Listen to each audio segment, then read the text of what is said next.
Hello students, welcome to civil staff regulatory bodies. Civil staff regulatory bodies में आप सबका स्वागत है। उम्मीद है कि आप सब बहुत बढ़िया होंगे।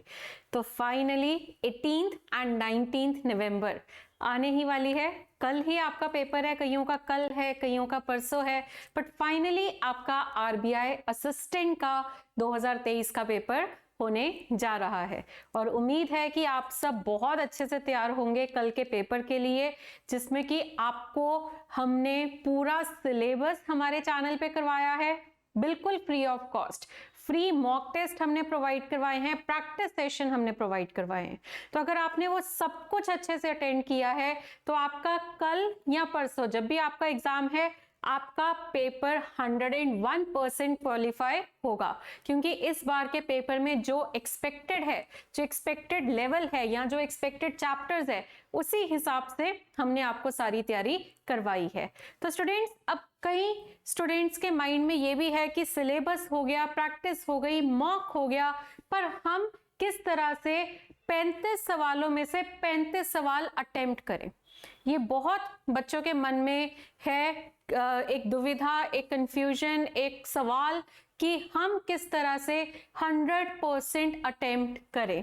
तो बच्चे, पहले तो मैं आपको बताना चाहूंगी कि डिफिकल्टी लेवल के हिसाब से पहले तो देखो, जब आपका पेपर आएगा ना, आपने उसका डिफिकल्टी लेवल एक अंदाजा लग जाता है। शुरू के 1-2 मिनट में ना आपको एक अंदाजा लग जाता है कि उसका डिफिकल्टी लेवल क्या है। उसके डिफिकल्टी लेवल के हिसाब से देखना, देखो अगर तो इजी है, इजी टू मॉडरेट, तो आप 100% अटेम्प्ट उसमें बिल्कुल कर पाएंगे, और अगर मॉडरेट लेवल भी है तो भी आप उसमें 100% अटेम्प्ट बिल्कुल कर सकते हैं, क्योंकि प्री एग्जाम, एक तो ये आपका प्रीलिम्स का एग्जाम है, पहली बात। दूसरा, ये आरबीआई असिस्टेंट है, ये आरबीआई ऑफिसर एग्जाम नहीं है, है ना।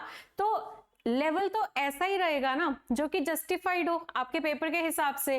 तो मैक्सिमम टू मैक्सिमम अगर वो लेवल बढ़ाते हैं ना, तो मॉडरेट लेवल तक ही जाएंगे, मॉडरेट से ऊपर वो बिल्कुल भी नहीं जाएंगे। ओके, तो ये चीज का आपको ध्यान रखना है कि पेपर जो है, ये सोच के मत जाना मुश्किल आएगा। पेपर आपका इजी या मॉडरेट या इजी टू मॉडरेट लेवल ही होगा, ठीक है। अच्छा, दूसरी बात कि अगर आप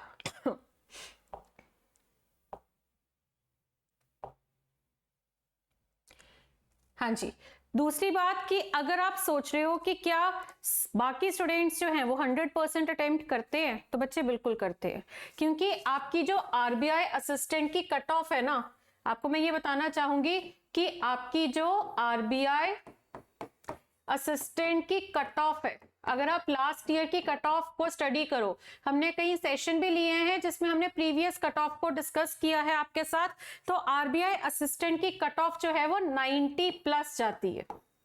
ओके, तो ये 90+ बहुत आसानी से चली जाती है, ठीक है, क्योंकि आपको ये जो आरबीआई असिस्टेंट प्री का पेपर होना है ना आपका,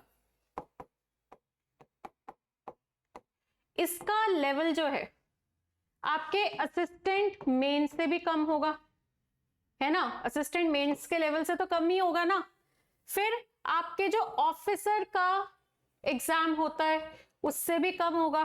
तो ये कहां से मुश्किल हो जाएगा, सोचने वाली बात है, ये कहां से आपका मुश्किल होगा। तो ये पेपर आपका जो है इजी टू मॉडरेट के लेवल में ही रहेगा, और जिस वजह से आप इस पेपर में 100% अटेम्प्ट बिल्कुल कर सकते हैं, और करना भी चाहिए, क्योंकि आपकी कट ऑफ, जैसा कि मैं बता रही हूँ, 90+ होती है। तो 90+ कट ऑफ अगर जा रही है और वो अगर आपको क्वालिफाई करना है तो 100% अटेम्प्ट करोगे, तभी ये कट ऑफ क्लियर होने के चांसेस बनते हैं, ठीक है। तो ये चीज आपको ध्यान रखनी है।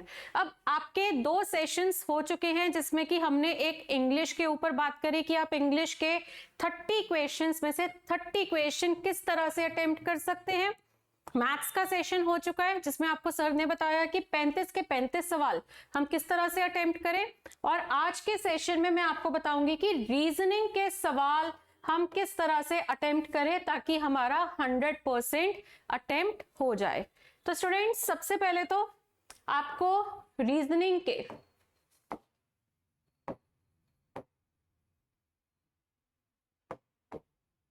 35 क्वेश्चंस मिलेंगे,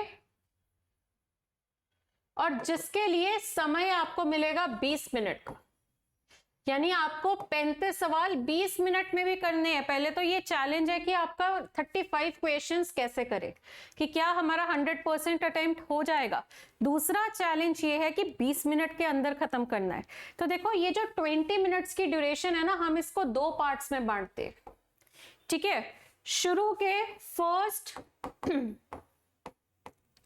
6 to 8 मिनट्स में हमें क्या करना है, और जो लास्ट के 12 to 14 मिनट्स होंगे उसमें हमें क्या करना है।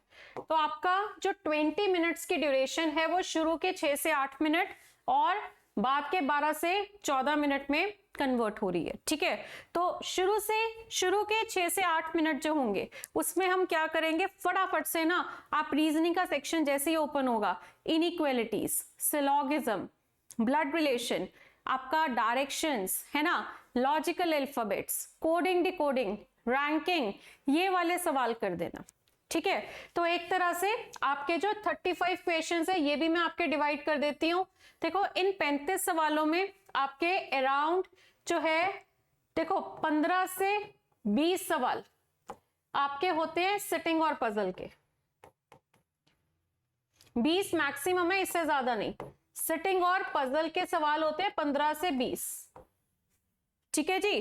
और बाकी के आपके जो बचते हैं, हाँ जी, 15 से 20 सवाल यदि आपके सिटिंग और पजल के हैं तो बाकी के जो 20 सवाल रह गए है ना, बाकी के जो 20 सवाल रह गए, 15 से 20 सवाल, वो आपके बाकी सारे, जैसे कि आपका ब्लड रिलेशन, डायरेक्शन, इनइक्वालिटी, ये सारी चीजें जो अभी मैं बता रही थी इनके होते हैं।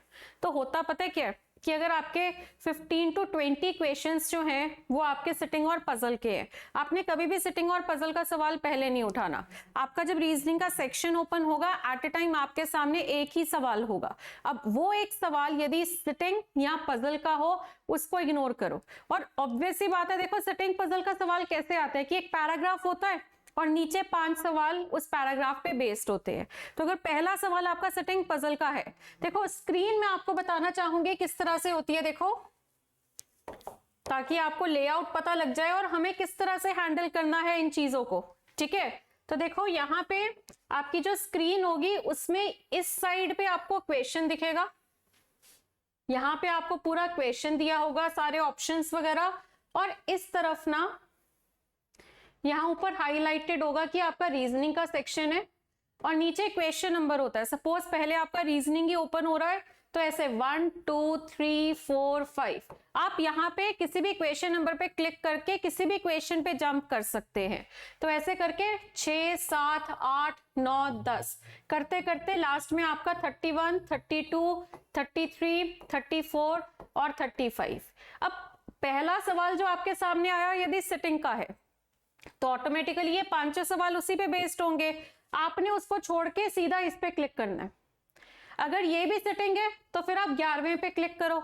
अब 11वां आ गया इनइक्वालिटी का, साथ के साथ सॉल्व कर दो, टाइम वेस्ट मत करना। ये नहीं कि पहले नोट कर रहे हो अच्छा ये वाले सिटिंग के है ये वाले इनइक्वालिटी के है, ऐसा नहीं करना। आपने सिटिंग वाले छोड़ते रहना है और जो आपके बाकी सवाल है वो आपने अटेम्प्ट कर देने हैं, ठीक है। और वो बाकी सवालों में आपके जो होंगे इनइक्वालिटीज का, सिलोगिज्म का, ब्लड रिलेशन का, डायरेक्शंस का, coding decoding, logical alphabets, ranking, ये सारे के सारे आपको जैसे जैसे मिलते जाएंगे आपने सॉल्व करते रहने हैं।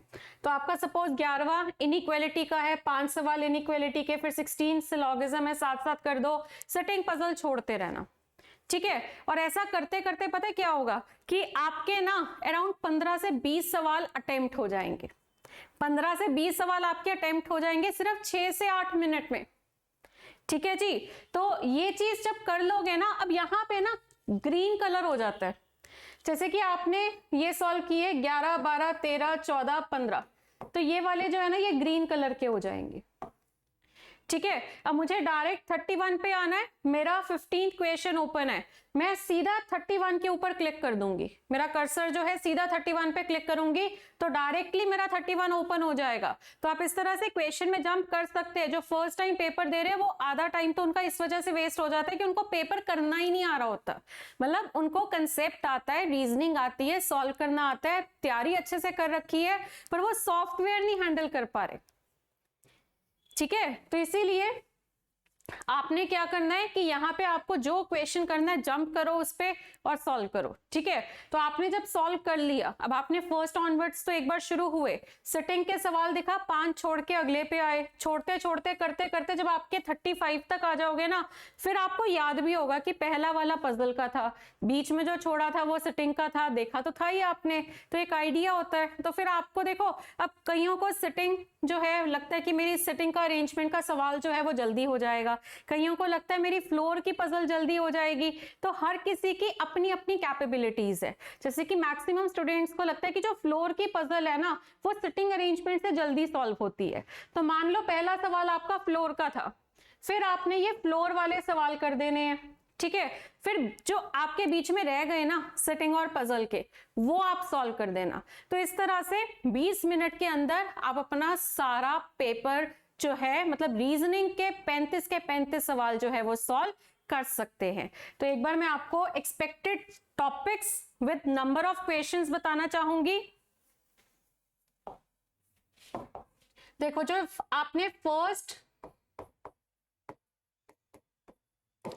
6 to 8 मिनट्स लगाने हैं, उसमें आप कौन कौन सा टॉपिक करेंगे? एक तो इनइक्वालिटीज का 5 सवाल ना 1 मिनट में सॉल्व होते हैं इसके।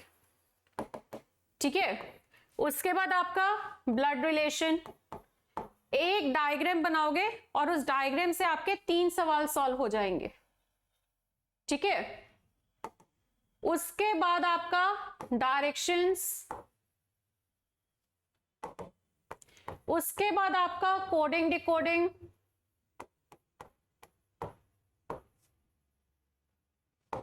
उसके बाद आपका अल्फाबेट्स और आपका रैंकिंग। ठीक है, इनइक्वालिटीज के 5 क्वेश्चन, ब्लड रिलेशन के 3 क्वेश्चन, डायरेक्शन के 3 सवाल, कोडिंग डिकोडिंग के 5 से 7 सवाल, अल्फाबेट्स के भी आपके 5 से 10 सवाल और रैंकिंग का आपका 1 से 2 सवाल।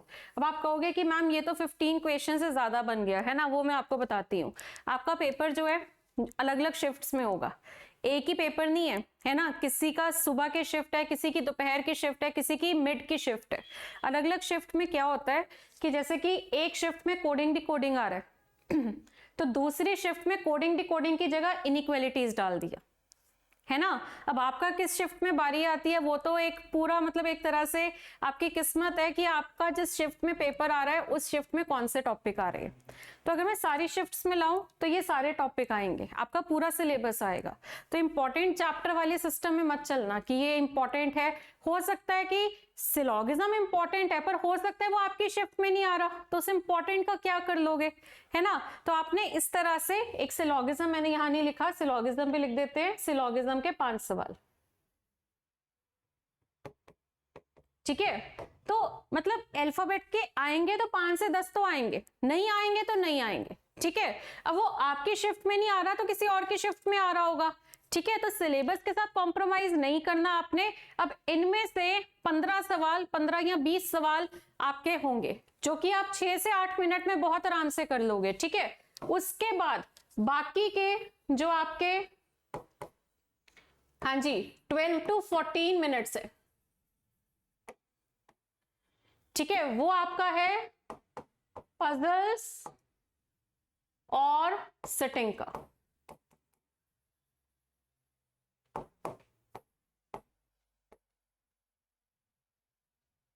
अब देखो, अगर इसके 15 से 20 सवाल आने हैं, 15 से 20 क्वेश्चन आने हैं जिसमें एक फ्लोर का जरूर आएगा, ठीक है, तो एक तरह से आपके 3 से 4 पैराग्राफ बनते हैं, क्योंकि एक पैराग्राफ के 5 सवाल होते हैं, है ना। तो 3 से 4 पैराग्राफ बने, तो देखो 12 मिनट अगर मैं टोटल दे रही हूँ और मुझे 4 पैराग्राफ सॉल्व करने हैं, तो इसका मतलब एक पैराग्राफ मेरा 3 मिनट में तो हो जाएगा ना। देखो मैंने बताया लेवल इतना हाई नहीं आना कि यहाँ पे वैसी पजल नहीं होगी जो आपकी ज्यादा टाइम लेगी, है ना, ऐसा कुछ नहीं है। तो यहाँ पे आप अगर एक पैराग्राफ कर रहे हैं, फटाफट से 3 मिनट के अंदर सॉल्व होगी, उसके 5 सवाल आंसर करो और अगले सवाल की तरफ चलो। ठीक है, तो इस तरह से आपने पेपर करना है। आप 35 में से 34 भी नहीं, 35 के 35 क्वेश्चन रीजनिंग के अटेम्प्ट कर पाएंगे और आपकी जो टोटल एग्रीगेट कट ऑफ है जो कि 90 प्लस एक्सपेक्टेड है, ठीक है, उसको भी क्लियर कर पाएंगे। ओके, और सिलेबस के साथ मैं बोलना चाहूंगी कॉम्प्रोमाइज नहीं करना। आपकी शिफ्ट में जो टॉपिक आ रहे हैं, देखो ओवरऑल फर्स्ट शिफ्ट जो होगी उनके लिए तो देखो बहुत ही एक डर वाली बात है कि पेपर कैसा होगा, पर जब फर्स्ट शिफ्ट वाले बाहर आते हैं ना, वो अपना फीडबैक देते हैं, तो बाकी शिफ्ट में पेपर का डिफिकल्टी लेवल आसपास होता है। ठीक है, आपका डिफिकल्टी लेवल सिमिलर रहता है हर शिफ्ट में, ठीक है, और ओवरऑल पेपर भी सिमिलर होता है। फर्क सिर्फ पता है क्या होता है कि रीजनिंग के जो 35 सवाल है उसमें से 25 से 30 तो वही वाले टॉपिक होंगे जो हर शिफ्ट में आ रहे हैं। 5 से 10 सवाल होते हैं जो वो रोटेट करते रहते हैं कि एक में सिलोगिज्म डाल दिया, एक में इनइक्वालिटी डाल दिया, इनइक्वालिटी नहीं डाला उसकी जगह अल्फाबेट्स डाल दिया, तो 5 से 10 सवाल जो है ना वो अलग अलग शिफ्ट में रोटेट करते रहेंगे। ठीक है, बट ओवरऑल डिफिकल्टी लेवल जो है वो हर शिफ्ट का ऑलमोस्ट सिमिलर होता है। तो आप फर्स्ट शिफ्ट वालों से जरूर फीडबैक लेना, और आपकी जो फर्स्ट शिफ्ट होगी उसके बाद मैं भी इस चैनल पे आपका पूरा ओवरऑल पेपर का फीडबैक जरूर डालूंगी कि आपका पेपर कैसा गया। ओके, तो अब देखो कल ही आपका पेपर है, तो अभी तो हम आपको एक स्ट्रैटेजी ही बता सकते हैं, क्योंकि इस टाइम पे तैयारी मत करो, थोड़ी सी प्रैक्टिस करनी है सिटिंग पजल की कर लो, ठीक है, थोड़ी कैलकुलेशन की प्रैक्टिस कर लो मैथ्स के लिए, ठीक है, थोड़ी सिटिंग पजल के क्वेश्चन सॉल्व कर लो, आप फ्लोर का क्वेश्चन जरूर आता है वो वाला सॉल्व कर लो, ठीक है, इससे ज्यादा पैनिक करने की जरूरत नहीं है।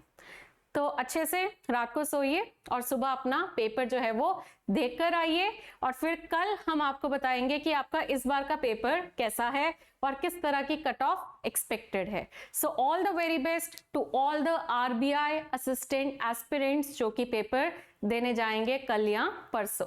पैनिक नहीं करना आपने, अच्छे से पेपर दीजिए, आपकी तैयारी बहुत बढ़िया हुई है, ठीक है, अच्छे से पेपर दीजिए, किसी भी तरह का पैनिक आपके मन में नहीं होना चाहिए, ठीक है, घबराना नहीं है। पेपर का लेवल थोड़ा सा अगर आपको मुश्किल भी लगा ना, कोई बात नहीं, आपके लिए मुश्किल नहीं है, आप सभी कंपेटिटर्स के लिए मुश्किल हो गया, ठीक है, तो ये मत सोचा करो पेपर मुश्किल हो गया डर जाते हो, देखो वो सिर्फ आपके लिए मुश्किल नहीं हुआ है, वो सबके लिए हुआ है, और फिर कट ऑफ थोड़ी सी कम चली जाएगी, ठीक है, तो पैनिक मोड बिल्कुल नहीं आना चाहिए, सॉल्व करिए, इंटेलिजेंटली चॉइस ऑफ क्वेश्चन करिए, आपका 100% अटेम्प्ट हो पाएगा। सो all the very best, thank you so much.